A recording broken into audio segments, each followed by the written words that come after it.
Peuple de Dieu, nous vous saluons au nom du Seigneur. Nous nous retrouvons encore dans notre partage de ce soir. Le partage que nous avons baptisé les 3 points. C'est-à-dire que c'est un partage au cours duquel nous développons 3 points qui constituent des questions auxquelles nous apportons des réponses avec les Écritures saintes, afin d'apporter la lumière aux enfants de Dieu, afin que les enfants de Dieu comprennent et en eux la culture du royaume des cieux, c'est-à-dire et en eux cette civilisation vécue par les saints et les anges dans le ciel. Car celui qui n'a pas en lui la culture du royaume des cieux n'ira pas dans le royaume des cieux. Tu ne seras pas enlevé, tu resteras sur la terre. Parce que le royaume des cieux n'appartient uniquement qu'à tous ceux-là qui ont en eux la culture du royaume. Raison pour laquelle, frères et sœurs, cet après-midi, nous allons partager sur 3 points. 3 points fondamentaux qui sont aussi comptés parmi ces points qui dérangent dans les églises, parmi ces points qui subissent des déformations dans les églises. Ces 3 points que nous allons partager sont: le premier point, nous allons toucher l'arbre de la connaissance du bien et du mal qui était dans le jardin d'Éden. Le deuxième point, nous allons toucher sur l'affaire de la sexualité dans le jardin d'Éden. Le troisième point que nous allons aborder sera sur le pourquoi du refus de l'offrande de Caïn par Dieu. Donc c'est sur ces 3 points que nous allons aborder ce soir. Nous allons rentrer en profondeur pour éclairer les enfants de Dieu. C'est pourquoi, frères et sœurs, je vous demanderai d'avoir à vos côtés vos Bibles pour examiner ce que nous allons dire ce soir. De peur que l'on ne dise que ce sont des imaginations. Non, je vous dis toujours que je ne suis pas un chrétien. Non, non. Mais je suis un adorateur de Jésus. C'est-à-dire que je suis un chrétien, non pas de nom, mais un chrétien par essence, par nature. Parce que en moi, je vis la vie de Christ. Ceux qui se disent chrétiens, lorsque vous examinez, en fait, ce ne sont pas des chrétiens, mais ce sont des faux. Parce qu'un vrai chrétien, c'est celui-là qui sait adorer le Seigneur. C'est celui-là qui est sacrificateur devant le trône de Dieu. C'est celui-là qui est caché en Jésus dans les lieux célestes. C'est celui-là qui a été marqué par le sceau de Dieu, c'est-à-dire le Saint-Esprit. C'est celui-là qui est le chrétien. Simplement parce que le mot chrétien que nous employons tous aujourd'hui est un mot qui signifie petit Christ. Donc lorsqu'on dit que les enfants de Dieu sont des chrétiens, ce qui signifie que les enfants de Dieu ressemblent à Christ. C'est cela même la cause qui a incité aux païens, à tous ceux-là qui ne croyaient pas au christianisme, de pouvoir baptiser les disciples de Jésus de ce nom-là, chrétien, qui est devenu aujourd'hui le nom avec lequel les enfants de Dieu, l'Église, se présentent de partout dans le monde, dans les nations, ainsi que dans les sociétés. Donc cet après-midi, nous allons toucher notre point afin de pouvoir éclairer encore le peuple de Dieu qui est embrouillé par des faux évangiles, qui est embrouillé par des doctrines pernicieuses, qui est embrouillé par des gens que j'appelle des tourneurs. Ce sont des tourneurs parce que à force de chercher à impressionner par la connaissance, on finit par se dérouter de l'instruction de Christ pour enseigner des choses honteuses, pour enseigner des choses qu'il ne faut pas enseigner.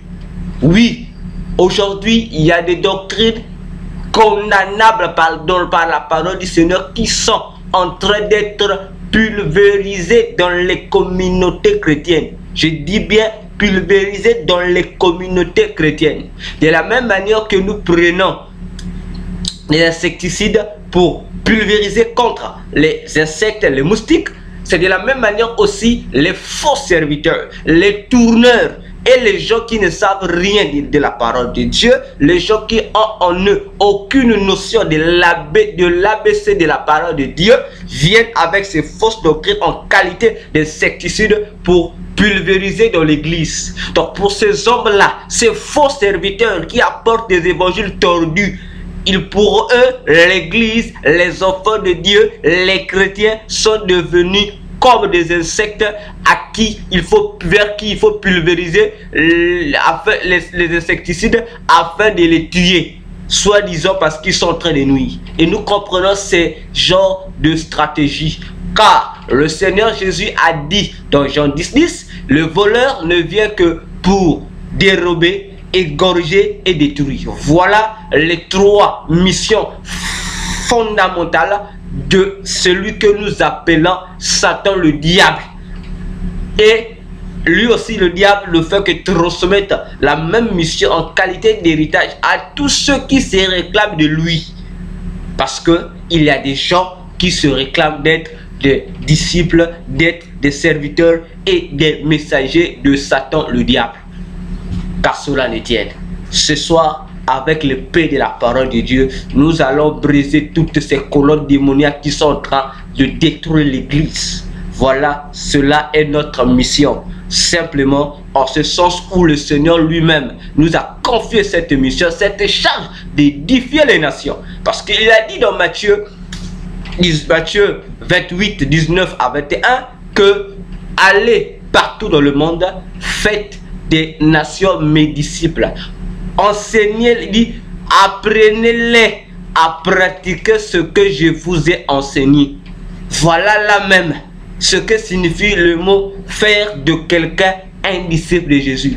C'est simplement apprendre à cette personne à respecter les instructions, à marcher en conformité de ce que le Seigneur a lui a donné comme instruction dans sa parole, c'est-à-dire dans la Bible.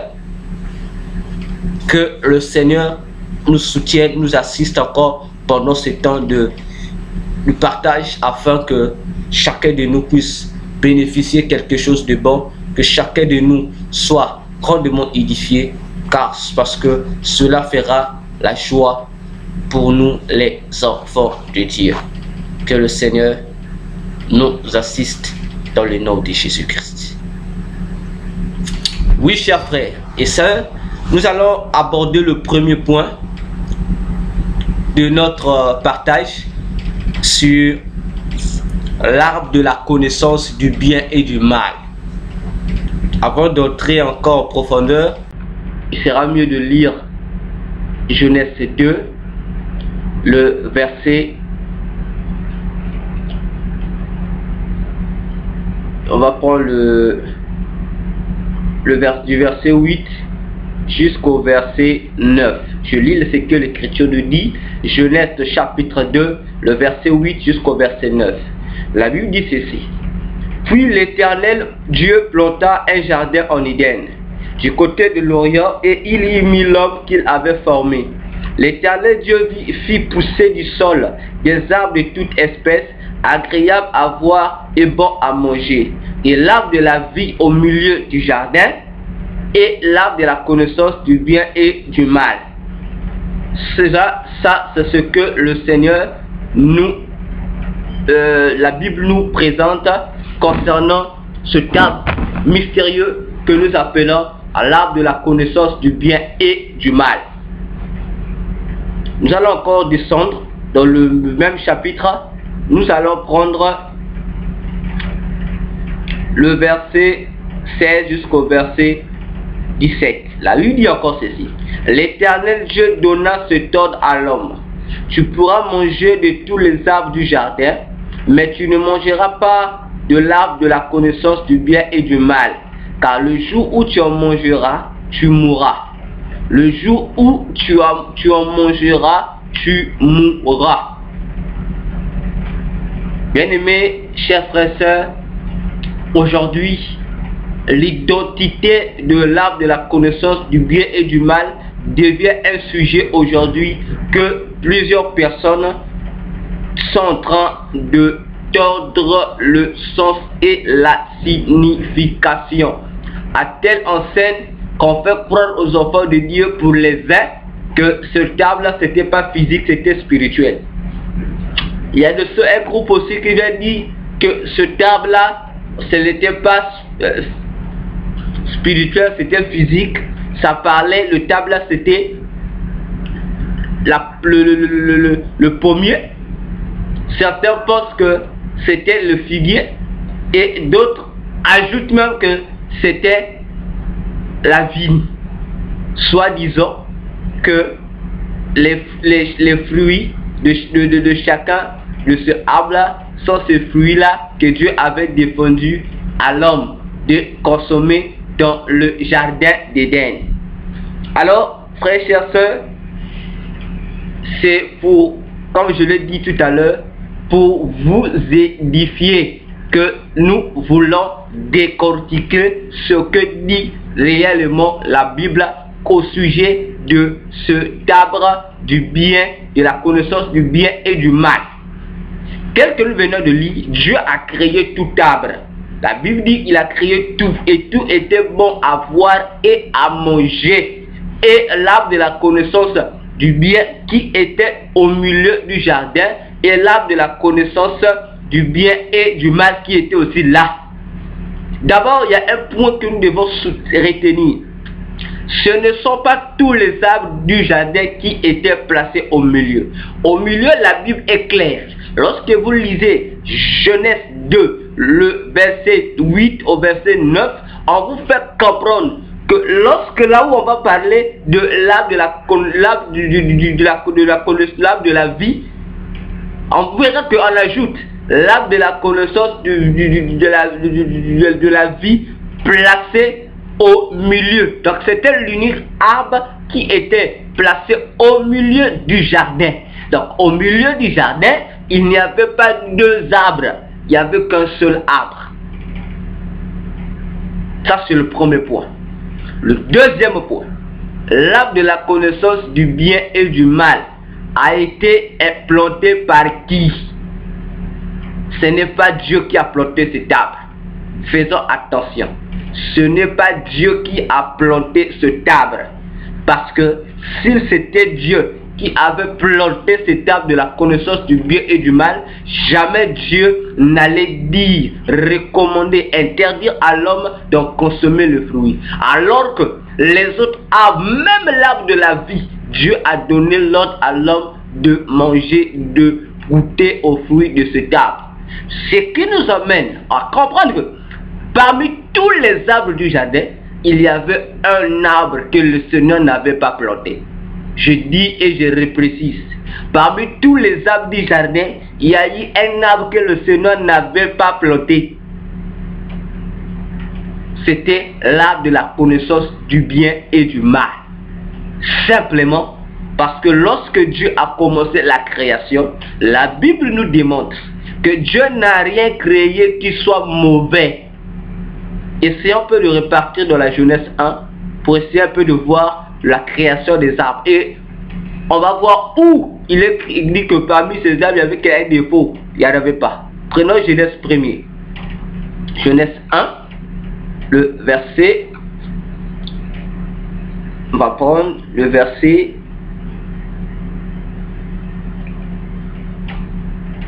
Ok. Commençons à partir du verset 10. La Bible dit ceci. Dieu appela le sec terre et il appela la mer des eaux mer. Dieu vit que cela était bon. Le verset 11. Puis Dieu dit que la terre produise de la verdure, de l'herbe portant de la sémence, des arbres fruitiers, donnant du fruit selon leur espèce et ayant en eux leur sémence sur la terre. Et cela fit ainsi. Le verset 12. La terre produisit de la verdure, de l'herbe portant de la sémence selon son espèce, et des arbres donnant du fruit et ayant en eux leur sémence selon leur espèce. Dieu vit que cela était bon. Verset 13. Ainsi, il y eut un soir et il y eut un matin. Ce fut le troisième jour. Frères et sœurs, nous avons lu dans Genèse 1, le jour où Dieu a créé les arbres, il a créé les herbes et la verdure. Il est clair, Dieu a vu que cela était bon. Ce qui signifie qu'il n'y avait rien d'impur dans ce que Dieu avait créé. Pour vous convaincre encore, prenons la Genèse 2. On prend le premier verset jusqu'au troisième verset. La Bible dit ceci. Ainsi furent achevés les cieux et la terre et toutes leurs armées. Dieu acheva au septième jour son œuvre qu'il avait faite. Et il se reposa au septième jour de toute son œuvre qu'il avait faite. Dieu bénit le septième jour et il le sanctifia parce qu'en ce jour il se reposa de toute son œuvre qu'il avait créée en la faisant. On comprend que Dieu, après d'avoir créé, il sanctifia le septième jour. Il sanctifia ce jour. Oui, il sanctifia le septième jour. Voilà. Dieu bénit le septième jour et il sanctifia le septième jour. Donc c'est pour montrer que Dieu se reposa de son œuvre. Donc Dieu n'a jamais créé la connaissance, l'arbre de la connaissance du bien et du mal. Les gens vont me dire sûrement, mais le frère, qu'est-ce qu'il a dit? Nulle part dans la Bible, il est écrit que Dieu est l'auteur ou le planteur de l'arbre du bien et du mal. Vous allez me dire, mais comment? Je ne sais pas moi qui dis, c'est le Seigneur Jésus qui nous détaille ces choses. Alors, dans Jean, c'est Jésus qui dit ces choses. Et c'est là où nous avons compris que sur la terre, il y a des choses que Dieu n'avait pas créées, mais qui ont été créées par un autre créateur. Prenons Jean 13, je pense. Ok.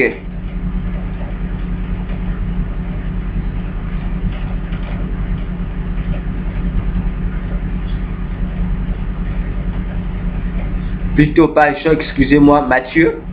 Prenons Matthieu 13. Matthieu 13.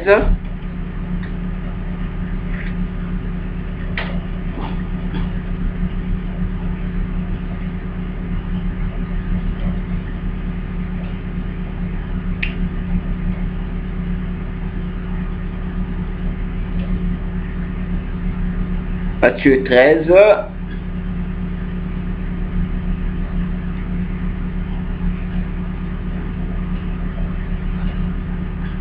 Voilà. Nous prenons Matthieu 13, la parabole. On commence à partir du verset. Je comprends directement l'explication de la parabole. À partir du verset 18. Jésus dit ceci.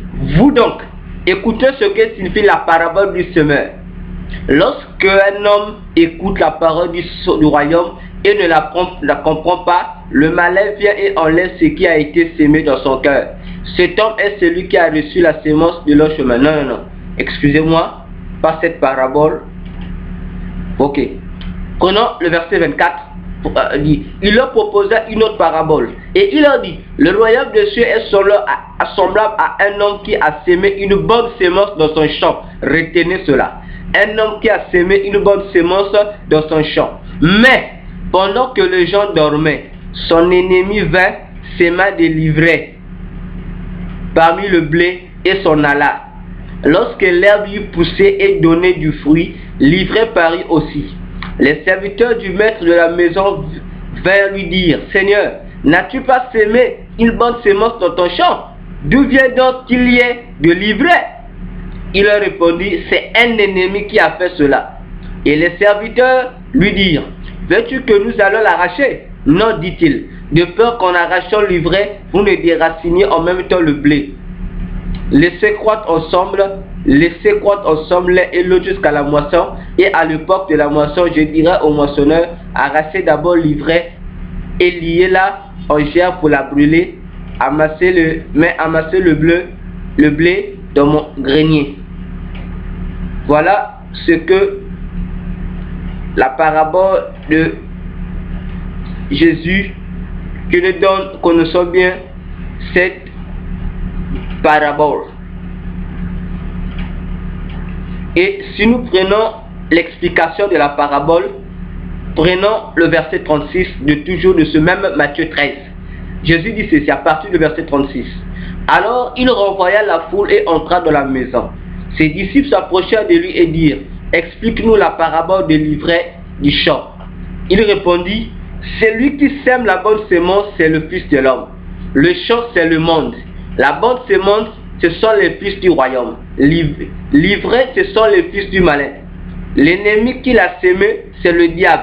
La moisson, c'est la fin du monde et les moissonneurs. Voilà, si vous continuez, vous écouterez ce que Jésus est en train de dire.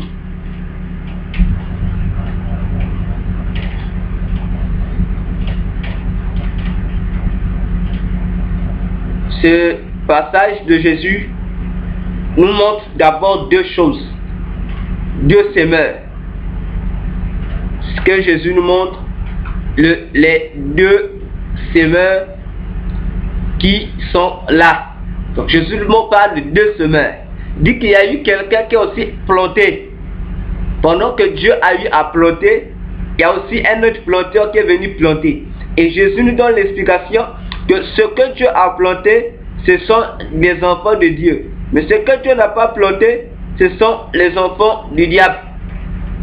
Tel que la parabole nous l'a détaillé.